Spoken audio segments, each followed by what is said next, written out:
Bueno, bienvenidos, ahora sí, 22 de junio, estamos en Rosh Hodesh Tammuz, estamos terminando ya el día 30 del mes de Sivan, y hoy, así como un día de comienzo de mes, hoy vamos a comenzar con el 11º shiur de Pirkei Avot, un shiur que va a tener unos condimentos distintos. Hoy comenzamos por fin una nueva etapa, ¿sí? de lo que tiene que ver con el mundo judío de la época de la Mishnah, y hoy, si Dios lo permite, vamos a terminar el primer capítulo del Pirkei Avot. Así que hoy es un día muy hermoso.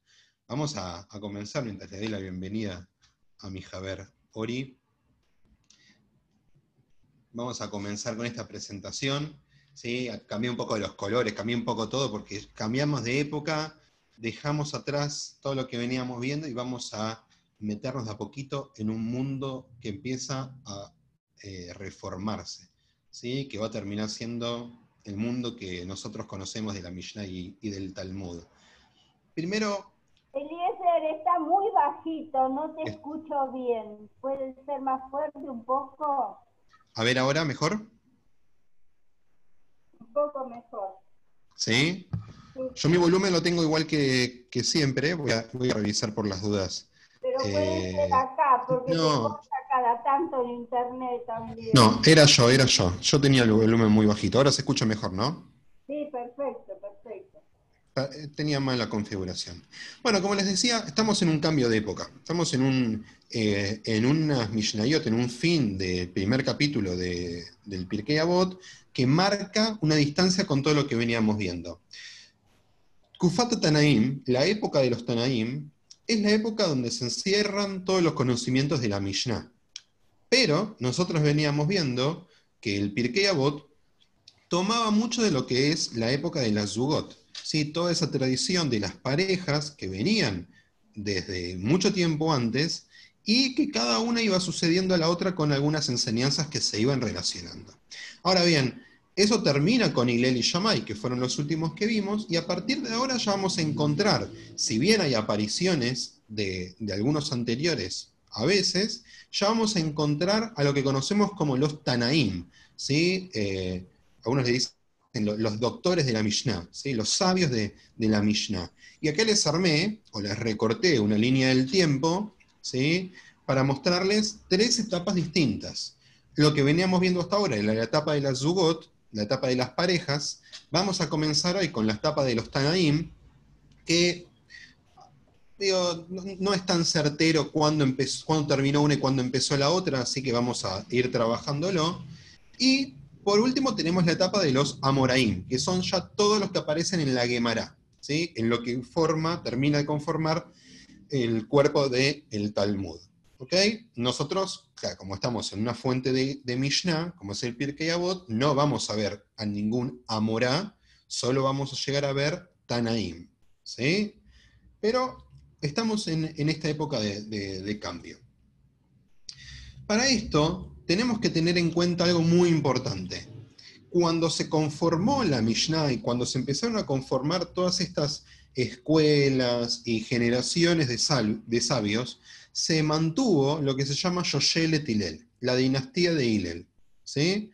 Con Hillel, ahí te dejo el de, con Hillel no solo terminó la etapa de la Zugot, sino que además con él se inició una dinastía de rabinos o de eruditos que fueron ocupando el rol de Nasi, de presidente, ¿sí? Esto lo aclaro siempre, ¿eh? Nasi de presidente, estamos acá frente a la institución del Sanedrín, y el presidente, este Nasi, siempre o casi siempre iba a ser de esta dinastía de Hillel. ¿Ok?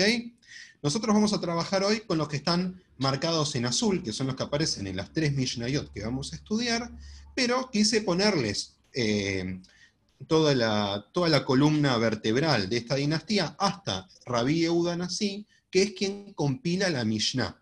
¿Sí? O sea, es un personaje muy importante, súper importante, porque al fin de cuentas es quien agarró estas Mishnayot que estamos estudiando, les puso el orden y dijo, bueno, este es el capítulo 1, este es el capítulo 2, esto se va a llamar Pirkei Avot, esto se va a llamar Tratado de Ta'anit, que es así como lo que estamos viendo hoy, que es un cambio de paradigma muy grande, porque cambiamos de Zugot a un Nasi, y encima que es hereditario, el próximo cambio grande lo vamos a ver con Rabí Yehuda Nasi y la escritura, por primera vez, de lo que conocemos como la ley oral, que es lo que estamos estudiando. Golde, ahora sí, perdóname. Sí, perdona, vos lo sacaste y no alcancé a anotar. ¿Qué era, Marín? Voy para atrás. Tenemos las Zugot, ¿sí? Que son la etapa de las parejas, los Tanaim, que son todos los rabinos que aparecen en la etapa de la Mishnah, y los Amoraim son todos los rabinos que aparecen en la etapa de la Gemara, lo que conforma el Talmud. ¿Sí? O sea, cuando veamos el Talmud, cuando uno ve una hoja de Talmud, por lo general ve referencias a Tanaim, pero enseguida discusiones de Amoraim sobre las palabras de los anteriores. ¿Sí? La Perfecto. suma de Tanaim y Amoraim es lo que conocemos como Talmud. ¿Ok? Perdóname, Eliezer. Sí, pregunten todo lo que Eliezer, quieran, dale.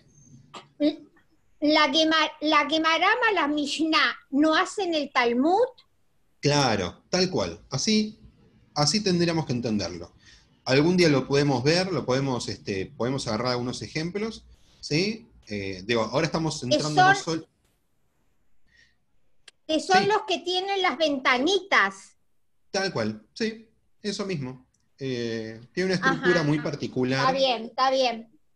que tampoco es Sí. una estructura que siga sí o sí no es que le inventaron los rabinos, ¿sí? Es algo que existía por ahí en otras escuelas de estudio, en otras academias, más que nada con influencia grecorromana, ¿sí? Pero el Talmud se hizo muy icónico por la forma de sus hojas. Entonces, fíjense, acá no estamos frente a una familia de sefaradim, pero se sigue una lógica parecida, muy clásica en cualquier dinastía, ¿no? En cualquier pueblo del mundo. Hillel Azaken es el primero, pero después tenemos Shimon ben Hillel, Gamliel, ¿sí? Ben Shimon, Shimon ben Gamliel, Gabriel ben Shimon, Shimon ben Gamliel, y cambia con Yehuda Anasí. ¿Sí? Entonces, los nombres de Shimon y de Gamliel van a ir apareciendo. Perdóname, ¿y a Saquén le dicen porque eran viejos? No, más que nada para diferenciar, si por ahí es buena pregunta, para diferenciar a este Rabban Gamliel, ¿sí? Voy a anotar un poquito, este de acá, con ¿Cuál? este de A acá, ver, ese, sí. ¿sí? Con este. Ajá. Este de acá Ujú. que estoy subrayando ahora es el que vimos con Ori en el primer biopic, ¿sí? Es ese Rabban Sí. Gamliel, el que discute con Rabbi Eliezer, el Ujú. que le decían el Istenis, y todas esas historias es de él. Hoy vamos a trabajar sobre el primero, sobre su abuelo, que es una figura bastante distinta, y sobre su papá, Shimon ben Gamliel. ¿Ok? Su hijo también va a aparecer en el Shiur de hoy. Rabban Shimon ben Gamliel también es muy conocido con este nombre solo, por eso a su abuelo se le agrega Azaken para poder diferenciarlo. Pero los más conocidos son los segundos. Gamliel segundo, Gamliel de Yavne, y Rabban Shimon ben Gamliel. ¿Sí? Esos son los más conocidos de esta lista. Adelante, ¿quién quería decir algo? No, yo decía que son 3 generaciones.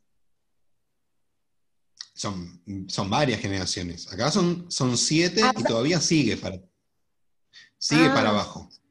¿Sí? ujú. Acá lo único que hice fue marcar hasta Rabí Yehuda Nasi porque es una época. La época es esto, desde Hillel hasta Rabí Yehuda es la época de la Mishnah. ¿Sí?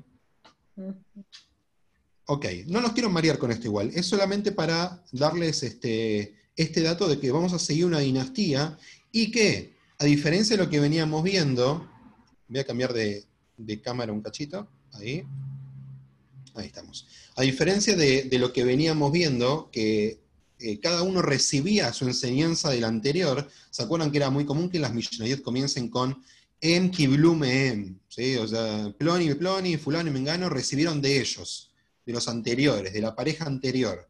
Acá ya no. Acá ya tenemos un linaje. Acá ya tenemos una transmisión hereditaria. ¿Está bien? Cambia la lógica. ¿Sí? Y antes de empezar con esta primera Mishnah, de las 3 que vamos a ver hoy, un par de palabritas primero de Rabban Gamliel. Rabban Gamliel fue muy, muy interesante para ponerlos en contexto. Vivió en la época anterior a lo que llamamos el Mered Agadol, ¿sí? La Gran Guerra, que fue lo que terminó con la destrucción del segundo Beit HaMikdash. Y fue una persona que convivió mucho con muchos problemas de la época. Por ejemplo, la aparición del cristianismo, la multiplicidad de sectas que habían y los problemas internos.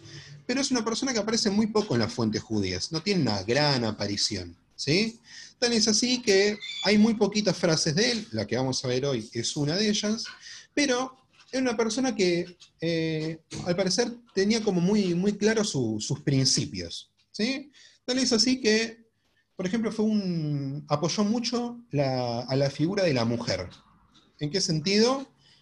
Hay un capítulo muy, muy famoso de la Mishnah, ¿sí? Del Tratado de Gitín. Los Gitín son los divorcios, ¿sí?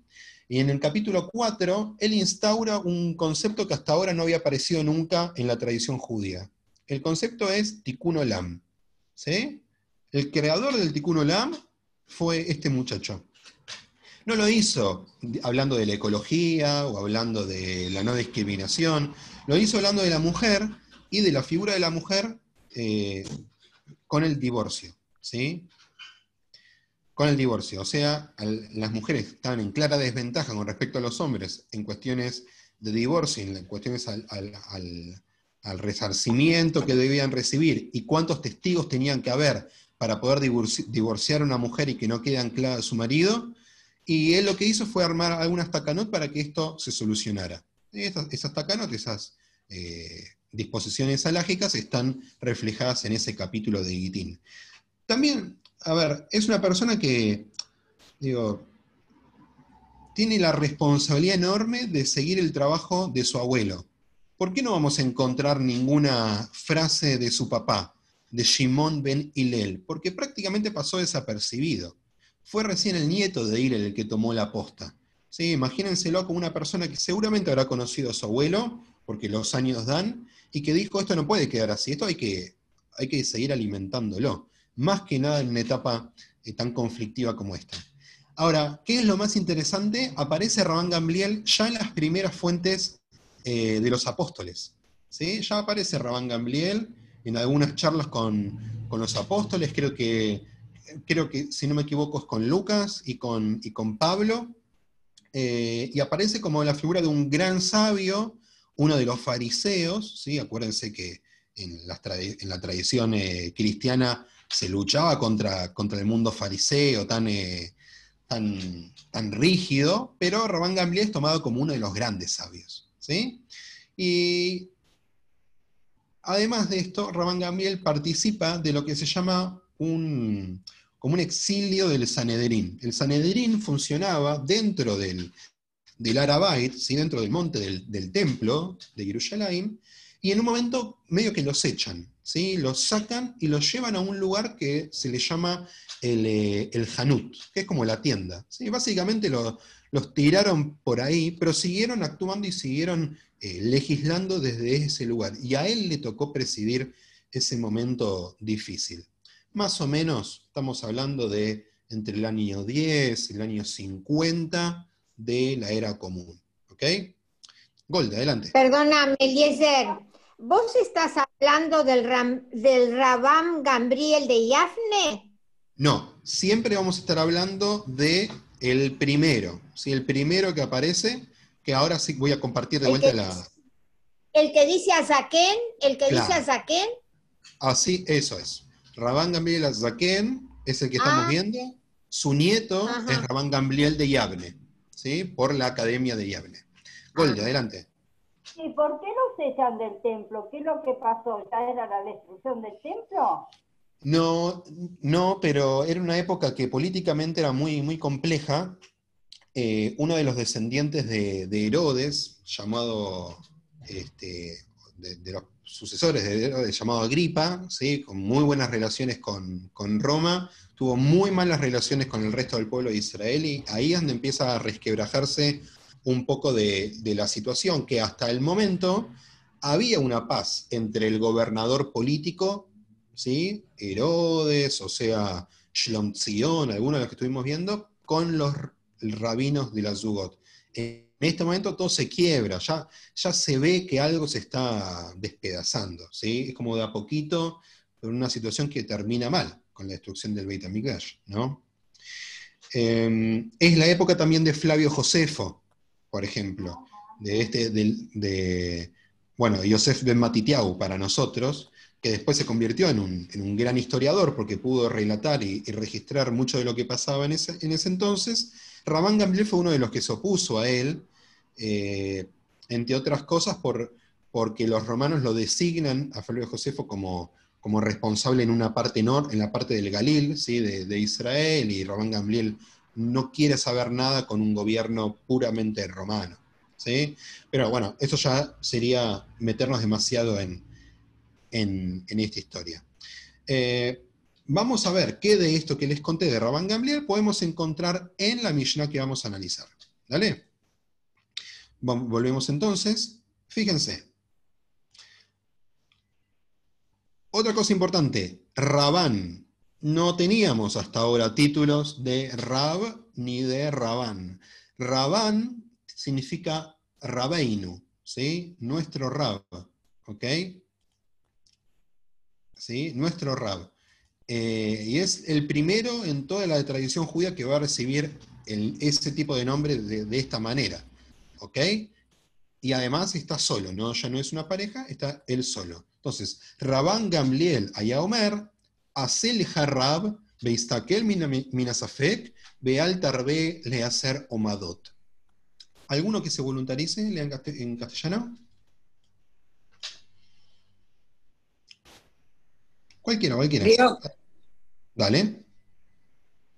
Rabban Gamliel solía decir, hazte de un maestro y trata de evitar la duda. No pagues el diezmo mediante estimaciones. Hay una parte de esto que ya había sido dicho por alguien. ¿Se acuerdan que de todo esto ya había aparecido en el Pirkei Avot? ¿Era Maimónides? No. No. Algo de lo que dijo Rabban Gamliel ya lo habían dicho antes, ¿sí? Con las mismas palabras. Hay tres opciones. La pareja de Perajá y Nictai de Arbel, ¿no? Muy bien. Shimon ben Perajía dijo Asele Harrab. Ya había aparecido. Es la primera vez que hay una repetición de una frase, ¿sí? Ahora, no tiene el mismo sentido. Shimon ben Perajía había dicho esto con la búsqueda de que una persona consiga un maestro para aprender más, y acá Rabban Gamliel tiene otra búsqueda, que es, si hay dudas, hay que Y no tiene que resolver. pagar. ¿Cómo?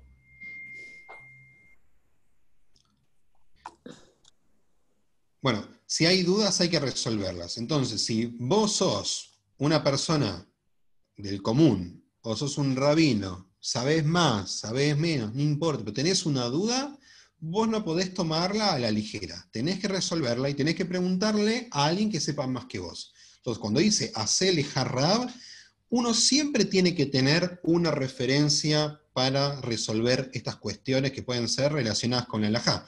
Acuérdense que en esta época, y en la mayor parte de la historia del pueblo de Israel, la halajá implica cualquier tema. O sea, no consigo trabajo, es tanto una pregunta lógica como cómo me pongo los tefilín, ¿sí?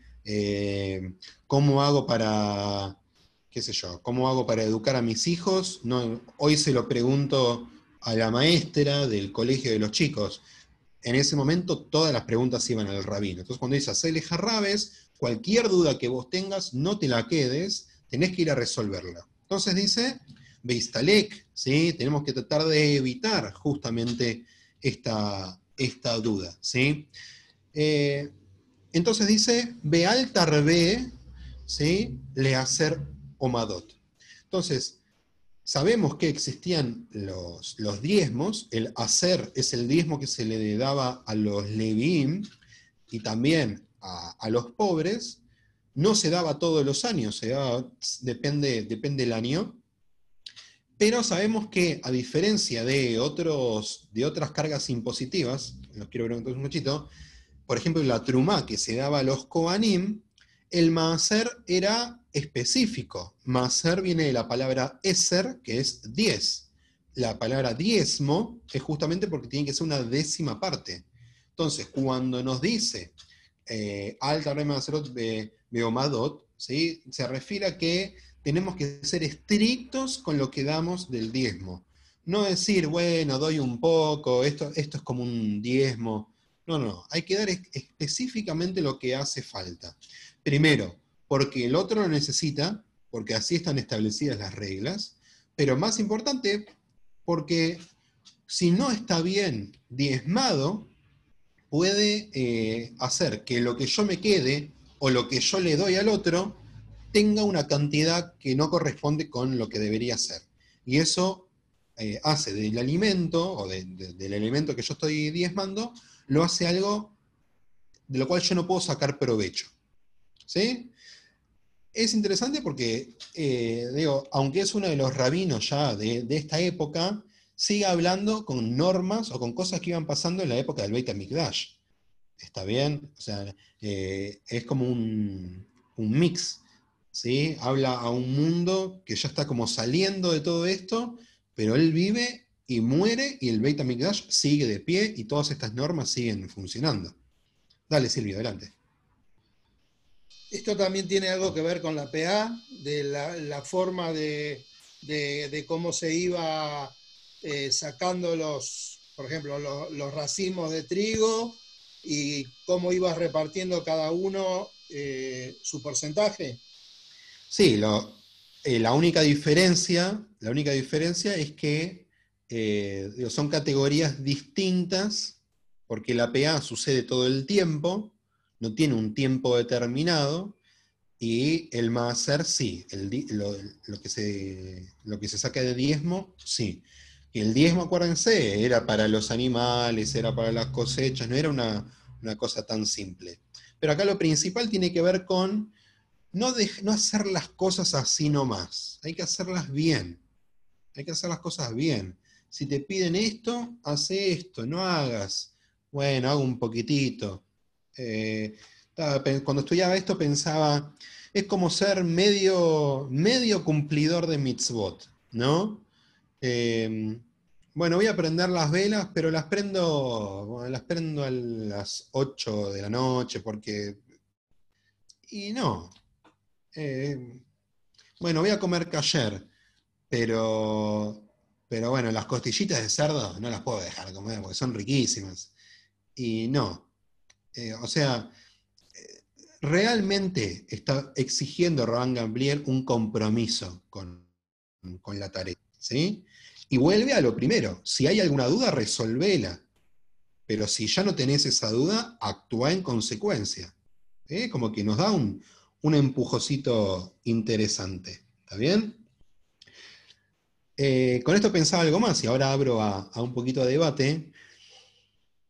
Leía una fuente que decía, esto debería ser tomado muy en cuenta cuando una comunidad elige a uno de sus dirigentes espirituales, un rabino, un seminarista, ¿sí? Porque a veces muchas veces se elige teniendo en cuenta cómo habla, si es bueno con los chicos, qué sé yo, si es buen mozo, si la familia es pudiente, no sé. Invento. Pero, digo, es también importante elegir a una persona que pueda resolver una duda con respecto al estudio, con respecto a la práctica, cuando sea necesario. Nosotros, como líderes espirituales, tenemos esa responsabilidad de escuchar una pregunta y saber responderla, o saber dónde buscar la respuesta, pero cualquier mitpalel, cualquier participante de cualquier comunidad tiene que tener la certeza de que le puede ir a preguntar algo a alguien. Sea preguntar algo muy específico, ¿cuándo nació Rabban Gamliel Azaken? O sea algo del común. lo aleino, falleció alguien y tengo que empezar una shiva, ¿hasta cuándo tengo que hacer la shiva? ¿Y qué reglas tengo que seguir? ¿Tengo que decir Kadish? ¿No tengo que decir? ¿Puedo estudiar Torah si falleció mi tío? De vuelta, Hasbe Shalom. Y esas respuestas tienen que ser respondidas. Entonces, acá claramente Rabban Gamliel insta a que los líderes espirituales de todas las comunidades de Israel estén lo suficientemente bien preparados para poder responder las preguntas de su gente. ¿Ok? Abro un poquito. ¿Qué opinan de esto? Si por adelante, empezamos con vos. Perdona, ¿este es el mismo de la época de Raf Meir y de Raf Natán? No, justamente este es el abuelo. Este es el abuelo. Ah, este es el abuelo. Ah. Sí, esto es lo que conocemos como Dor Rishon, ¿sí? La primera generación. Y el que decís vos es de Dor Shlishi, la tercera generación. ¿Ok?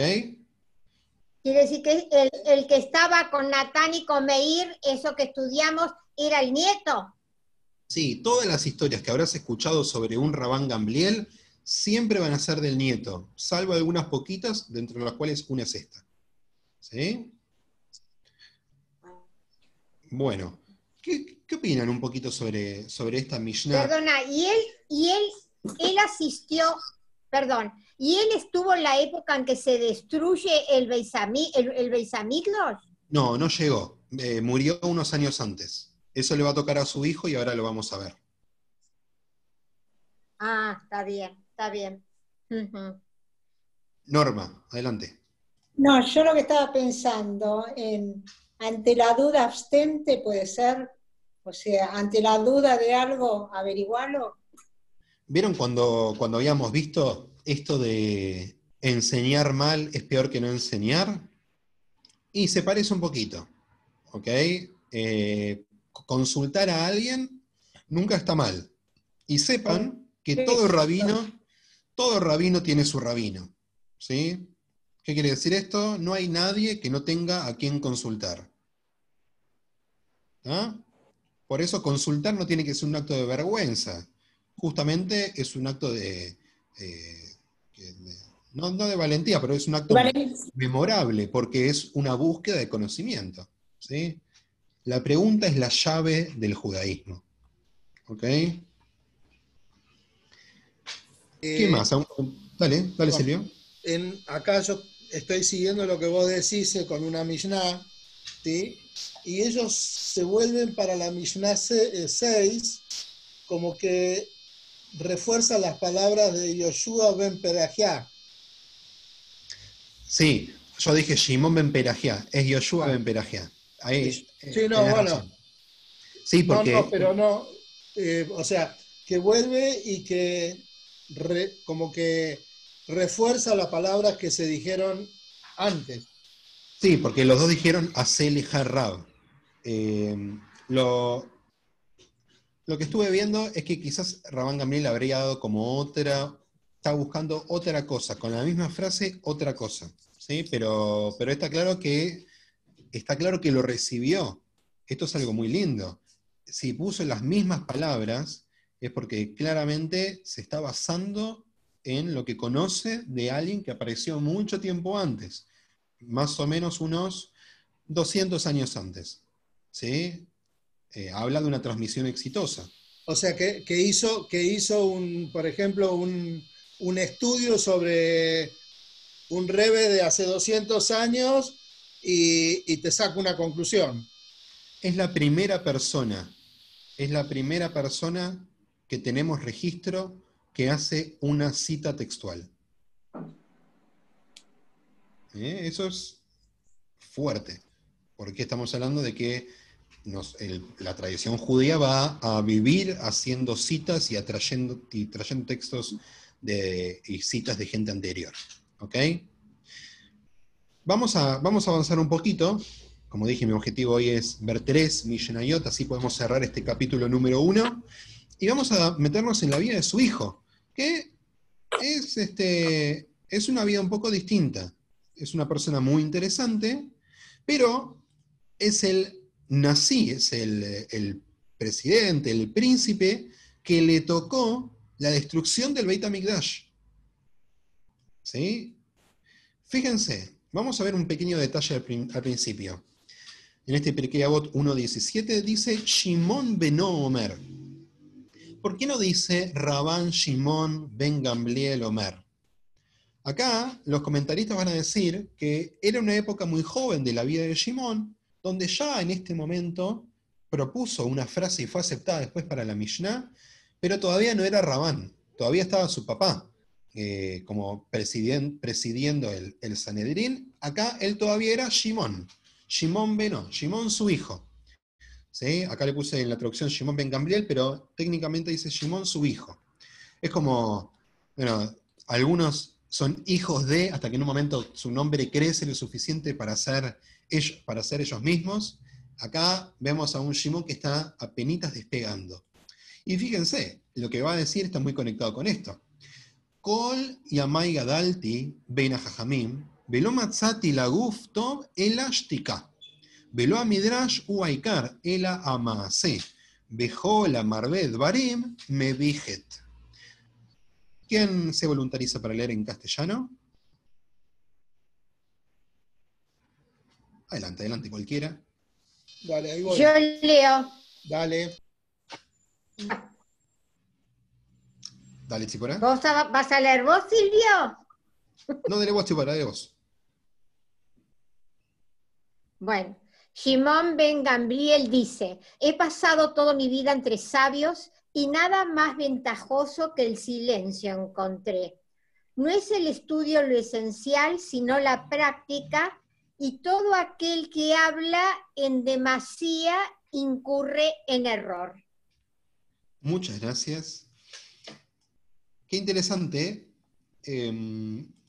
porque dice, nada más ventajoso que el silencio encontré, de tanto haber estudiado con grandes jajamim, y lo cierto es que encontramos muy poquito de él en la tradición. Justo, O sea que, con lo que le gusta a los rabinos hablar. Bueno, podría ser una buena cita para traer. Ori, está bueno que vengas ahora porque la otra vez vimos que esto de hablar poco y hacer mucho era una gran máxima de Shammai. Fíjate que acá la trae un descendiente de Hillel, ¿sí? El bisnieto de Hillel. O sea que es claramente algo que bajaba por las dos columnas y que va a entrar a debate todo el tiempo. En este caso vemos a alguien que claramente prefiere la acción frente al estudio. Que, a ver, no es que se refiera a que no hay que estudiar, se refiere a que manos a la obra.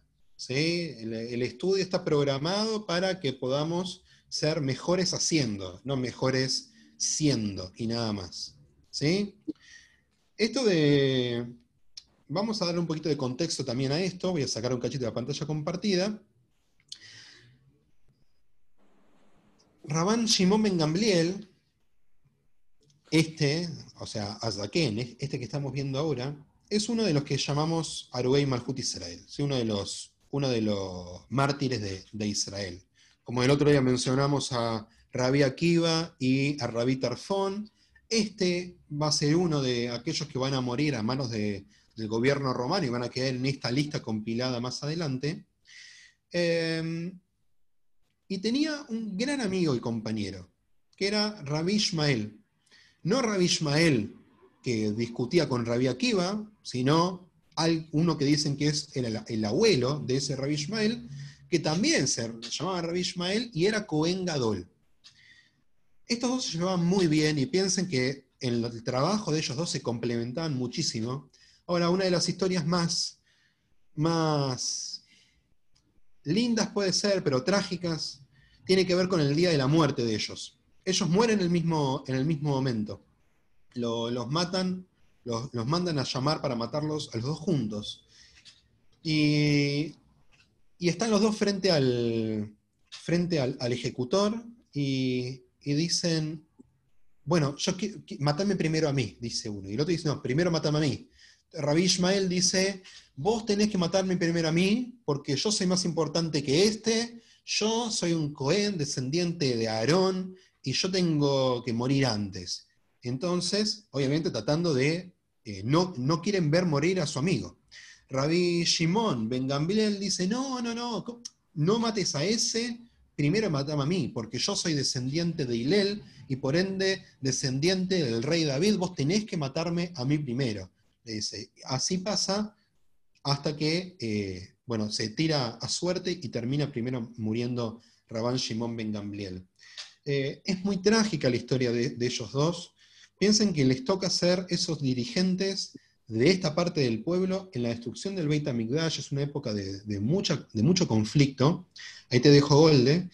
Y ellos dos que están actuando en Jerusalén, piensen que están dentro de Jerusalén en el mismo momento en que está Rabban Yohanan Ben Zakkai, que lo hemos visto también en algunas otras oportunidades, y que si bien él escapa, ¿sí?, con el visto bueno de ellos terminan siendo asesinados y terminan quedando como totalmente desolados. ¿Está bien? Golde, adelante, pregunta. Sí, yo te quería preguntar de qué forma lo mataban, ¿no era en la cruz o cosa por el estilo que se usaba en esa época? No, las cruces van a aparecer más adelante. Las cruces van a aparecer... No, perdón, las cruces aparecieron antes. Acá lo que había era más hogueras, ¿sí? Los quemaron. Los quemaban vivos. Los quemaban vivos, así dice la tradición. Pero lo más importante de esto, digo, a Rabban Shimon Ben Gamliel le tocó ser nací 18 años antes del Jurban, ¿sí? 18 años antes de la destrucción del Beit HaMikdash. Era muy difícil para este hombre tomar decisiones, era muy difícil legislar. Fíjense entonces qué interesante lo que propone, no son máximas o cosas, son cosas muy prácticas. Volvemos a abrir. Propone el silencio, propone la práctica y propone, además, no hablar demasiado. Parece como que... ¿cómo se llama cuando...? Parece redundante, ¿no? Esto del silencio y no hablar demasiado. Pero vamos a explicarlo de la siguiente manera. Cuando él dice el silencio, dice, cuando alguien viene a confrontarte, fíjate si necesitas necesariamente discutir con esa persona. A veces no hace falta discutir, a veces es alguien que lo único que busca es hacer daño, o como se dice, pincharte o buscarte, no le respondas, ¿sí? Si hay una persona, qué sé yo, que te grita en medio de la calle, hace falta discutir, una persona que pobre, no tiene ni un poco de sentido lo que dice, ya queda como un tonto solamente con lo que está diciendo. Ahora, esto no significa no hablar nunca, no reaccionar nunca, ¿sí? Significa, no hay nada más ventajoso que el silencio. Tenemos que saber cómo usar ese silencio. Más adelante en Pirkei Avot va a aparecer una frase muy linda que dice, Siag la jochmashtika, el camino o el cerco para el conocimiento es el silencio. Porque es la otra parte, para entender esta frase, que es, para aprender hay que escuchar un poquito. Hay una fuente linda de la Edad Media que dice, por eso fue el hombre creado, el hombre y la mujer, creado con 2 oídos y una boca. Hay que escuchar por lo menos el doble de lo que uno habla, ¿sí? Se aprende más escuchando que hablando. Más cuando dice que pasó la vida entre los sabios, había mucho para escuchar ahí. Pero lo último, todo aquel que habla en demasía cae en el error, tiene que ver justamente con esto. Una vez habrán visto, no me van a decir que no, que una persona sabia te lo demuestra en 3, 4 palabras. Y una persona que pretende ser sabio, habla un montonazo, como yo, que hablo hasta por los codos. Habla un montón, no dice nada. ¿Sí? Y otras personas que con poquito dicen muchísimo. ¿Se acuerdan que vimos antes de Hillel, que usaba palabras muy chiquititas? ¿Sí? Imeina nili mili. Te entra en un tweet de Twitter, tan chiquitito que es ínfimo, te lo pones en la remera, te lo escribís, no sé, en un cuadro, súper chiquito, no hace falta grandes cosas, ya está, todo está dicho con eso. Beabda le reajaca moja, ya está, ¿sí? Ahora, hay algunos que necesitan hablar un montonazo, pero no dicen nada. Abro para escucharlos. ¿Les ha pasado alguna vez? Jorge primero. Bueno, yo creo que lo que acabas de decir está relacionado con un axioma que creo que todos conocemos que dice lo siguiente: el silencio es más elocuente que las palabras. Y me parece que de alguna manera el comportamiento de estos rabanim o de estos tanaim está relacionado con eso. Me gusta. ¿Norma? No, yo también lo que pensaba es saber escuchar, ¿no? Poner oídos. Sí, vieron que dicen, no es lo mismo oír que escuchar. ¿Sí? Hay que hacerlo con cabana, con la intención. ¿Está bien?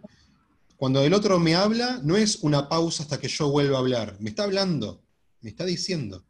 ¿Sí? ¿Quién más? Acá en este texto, en un momento dice que Shimon decía de que hay que escuchar con el cuerpo, ¿sí? Y estudiar Torah para abrir la mente. Es como que no alcanza solo con los oídos, necesitamos hacerlo. O sea, hay una frase muy linda. Hay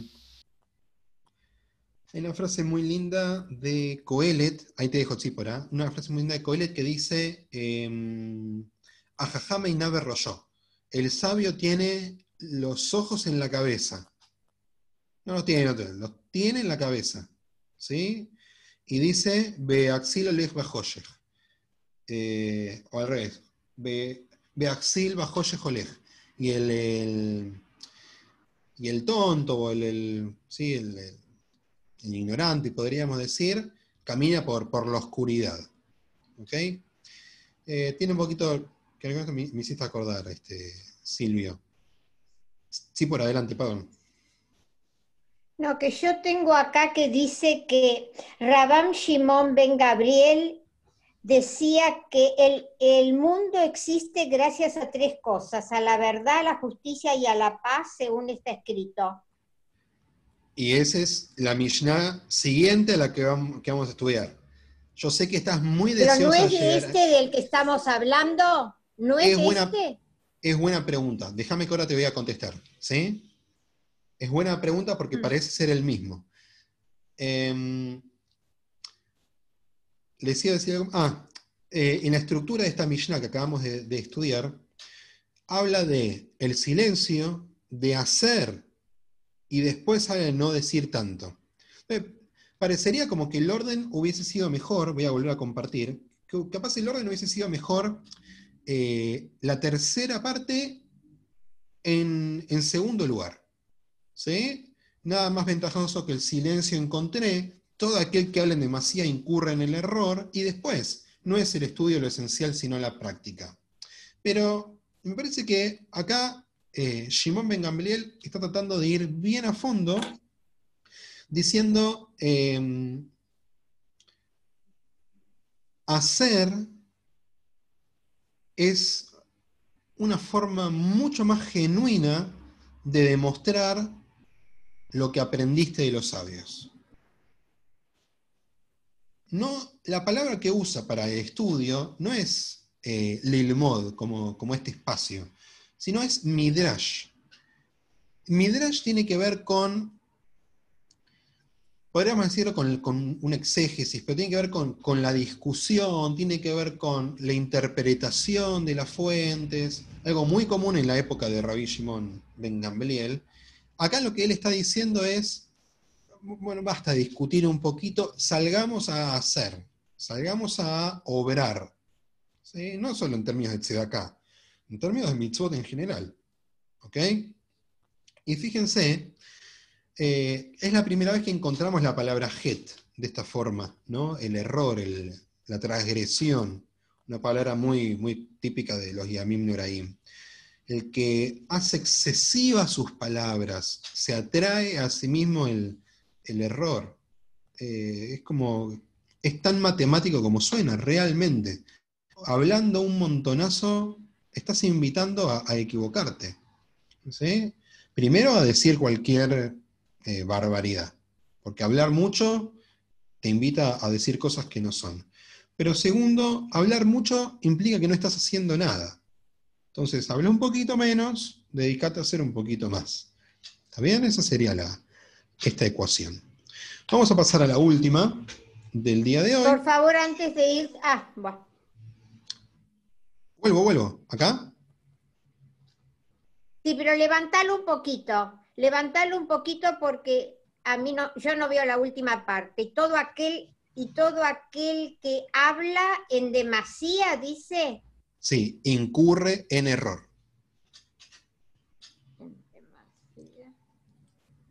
Muy bien. La última Mishnah de este primer capítulo es justamente de Rabban Shimon ben Gamliel. Acá un error típico que les voy a decir que yo caí en esta trampa varias veces, de pensar que, bueno, si antes era Shimon Benó, porque era joven y todavía no había recibido el título de Rabban, acá, una Mishnah después, ya estamos hablando de la misma persona, pero con el título, Rabban Shimon ben Gamliel. Lo que nos van a decir los Parshanim, los comentaristas, es que no, se trata del nieto, se trata de el hijo de Rabban Gamliel de Yavne. ¿Sí? Estamos hablando ya la cuarta generación de Jajamim, no de la segunda, como era Rabban Shimon ben Gamliel de la anterior Mishnah. Esto, digo, por eso es importante tener como el mapita de la dinastía de Hillel bien en la cabeza, porque como los nombres son los mismos, de alguna forma hay que diferenciarlo. El anterior era Rabban Shimon ben Gamliel Azaken, y este es Rabban Shimon ben Gamliel. Esta Mishnah muy famosa, muy conocida y súper linda, que dice Al Shlosha de Barim Haolam Kayam, Al Adin, Be'al Emet, Be'al Shalom, Shenemar, Emet Mishpat Shalom, Shiftu Beshareichem. ¿Quién me hace el favor de leer en castellano? ¿Alguien que no haya leído? Así repartimos. Dale, Golde, adelante. Rabban Shimon ben Gamliel dice: el mundo se sostiene por tres cosas, a saber, la verdad, la justicia y la paz. Pues así está escrito, Zaharí 8:16. Impartid en vuestras audiencias la verdad, la justicia y la paz. Muchas gracias. Hoy estoy como preguntando mucho por el recuerdo, a ver si recuerdan. La segunda Mishnah de este primer capítulo de Pirkei Avot también estaba referida a un Shimon. Y también decía al Shloshá de Barim Haolam, en ese caso decía Haolam Omed. El mundo se sostiene. ¿Qué había dicho en su momento? Torah, Mitzvot, Gemilut Hasadim. ¿Sí? Ahora lo hemos trabajado y lo hemos desgranado, que fue muy, pero muy lindo. ¿Por qué encontramos entonces un salto generacional para terminar este capítulo? Porque es muy común en la Mishnah, y hay que atribuírselo al hijo de este Rabban Shimon ben Gamliel, a Rabbi Yehuda Nasi, el compilador de la Mishnah. Es muy común en la Mishnah que aparezca esto de cerrar la ecuación del capítulo conectando el primer tema con el último. Si bien no era la primera, la segunda Mishnah, porque la primera fue todo el camino de cómo fue transmitiéndose la ley, de Moshe a Yoshua, ¿sí? ¿Se acuerdan? Pero tiene que ver con cerrar de la misma manera.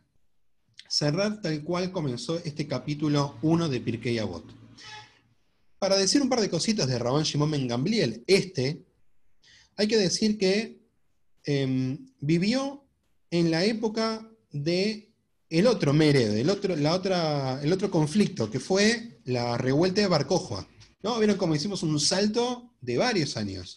Rabban Shimon ben Gamliel, Azaken, estuvo en Mered Agadol, ¿sí? En la gran guerra y la destrucción del Beit HaMikdash, A su nieto le va a tocar, su nieto del mismo nombre, le va a tocar la otra revuelta que termina con la derrota de Bar Kokhba. Dos etapas súper difíciles, y en particular él va a tener como desafío inaugurar otra parte del estudio rabínico en la tierra de Israel, donde va a ser, que va a ser en la Academia de Ulla, ¿sí? Donde él va a presidir el Sanedrín.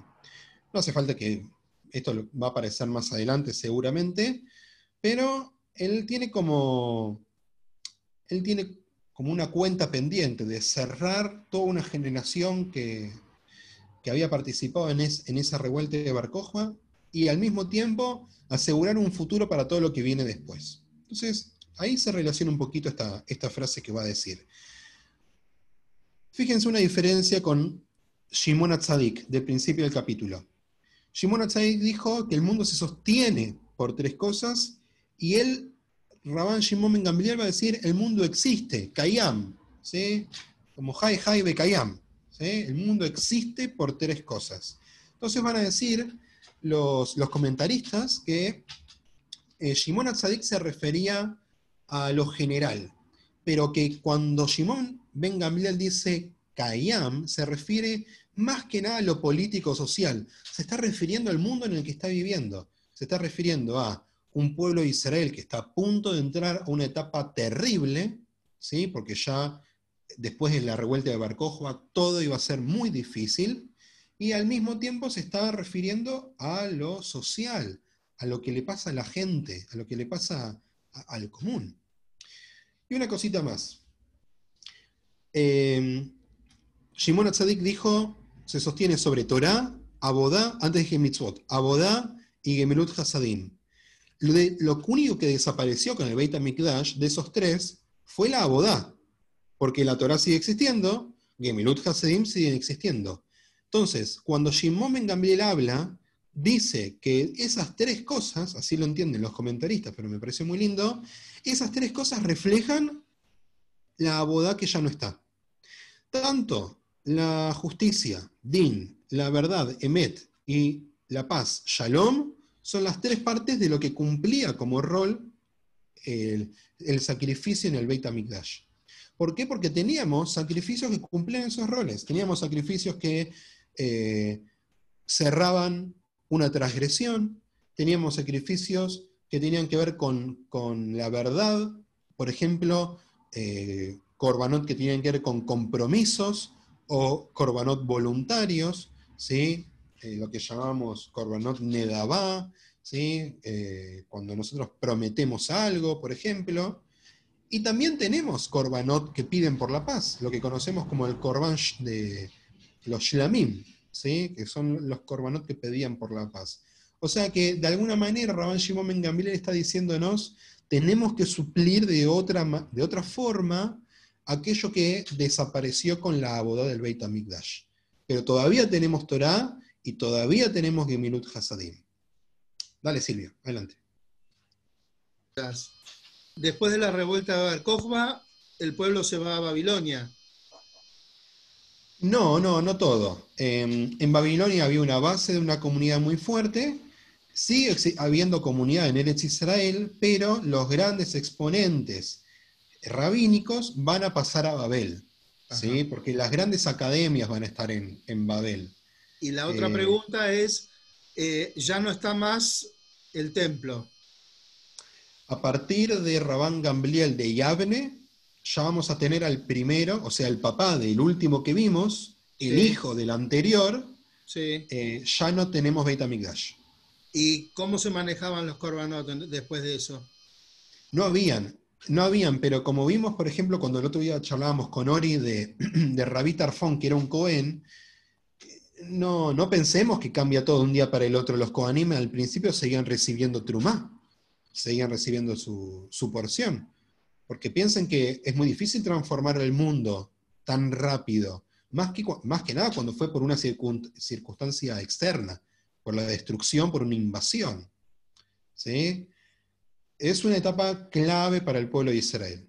Y hoy estuvimos resumiendo algunas de las etapas más fantásticas que tenemos, porque el El mundo se transforma acá. Antes de Hillel, el judaísmo era de una forma, y a partir de Hillel y de estos que vimos hoy, el judaísmo es de otra forma, es de otra manera. ¿Sí? ¿Cohen se transformaron también? ¿Reformularon su política de estatus? Y fue una lucha, fue una lucha. Hay algunas Mishnayot muy lindas.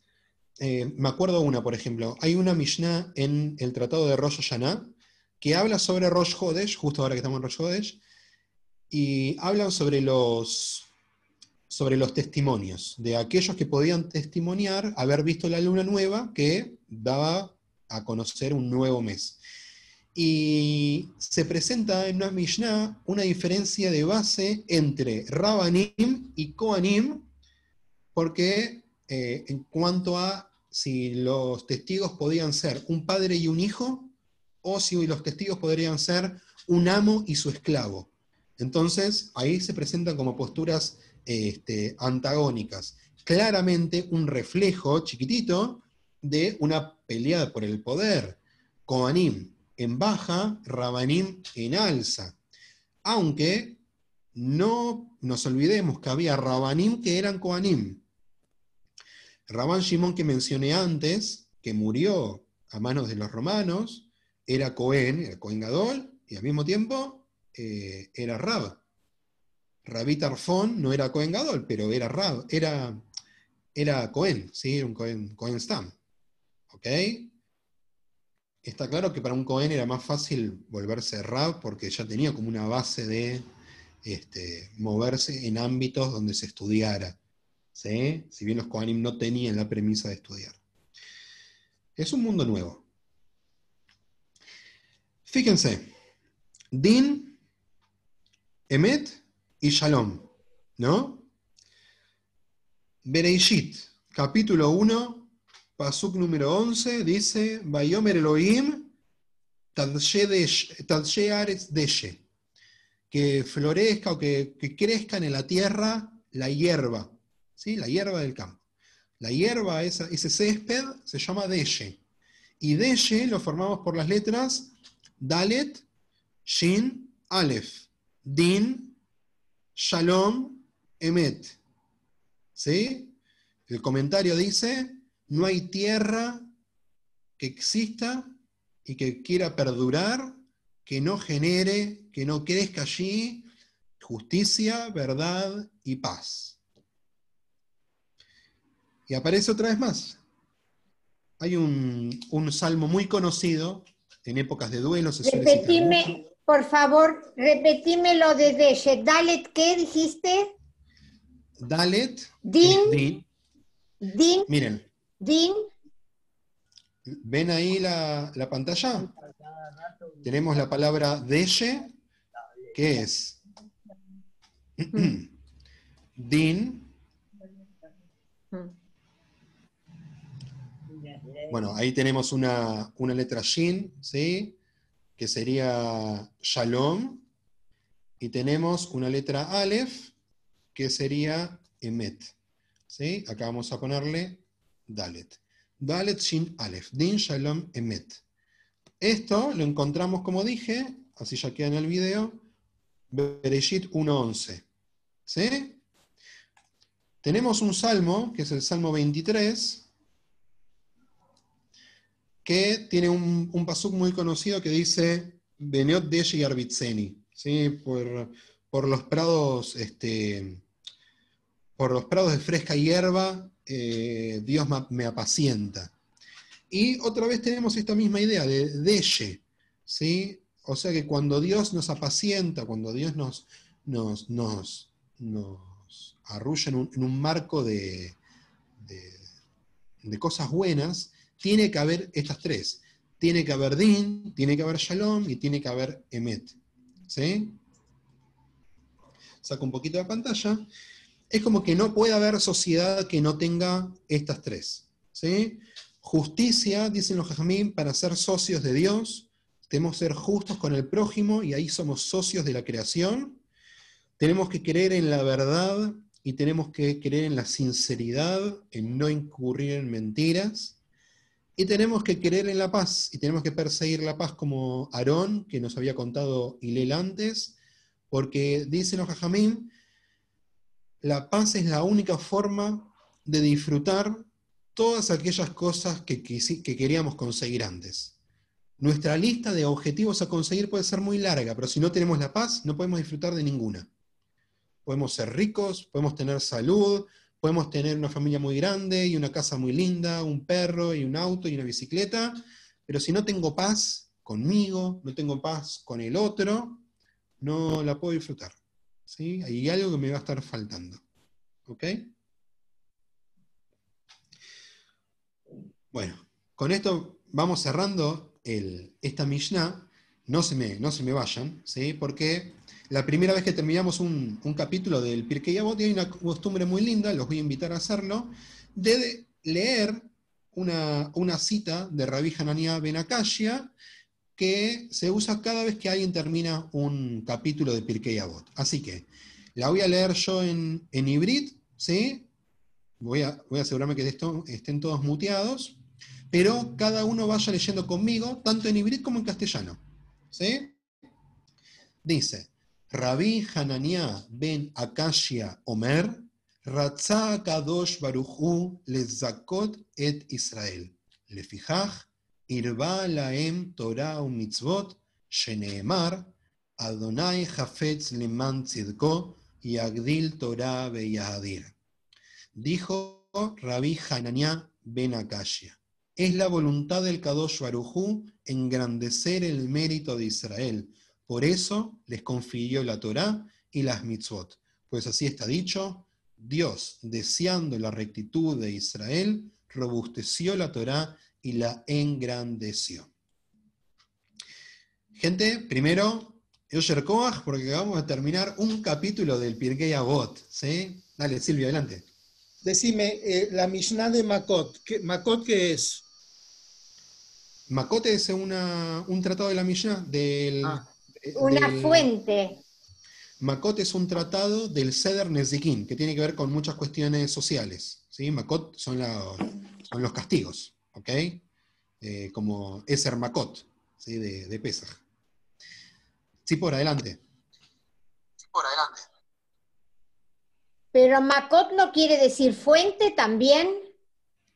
No, una fuente es un Makor, ¿sí? Mekorot. Makor. Ajá. Makor. Uh-huh. Bueno. Está bien. Antes de ir cerrando, se me confunden las letras. Está bien, por eso hay que escribirlas lo más exageradas posible para no confundirlas. Vamos a cerrar, ¿sí? Primero de vuelta felicitarnos porque vamos a cerrar un capítulo de Pirkei Avot. Es como un checkpoint, ya menos que esto, ya está, no sabemos, ya cerramos, combinamos un capítulo entero, nos vamos a adentrar en la próxima, en el capítulo número 2, y bueno, Dios mediante vamos a seguir viendo qué más jugo podemos sacarle a esta fuente linda. ¿Está bien? Repásame qué es Makot, lo que dijiste. Makot son castigos. La forma es el código penal. Es el código penal de la Mishnah, básicamente. ¿Sí? Muy bien. Vamos a cerrar la grabación.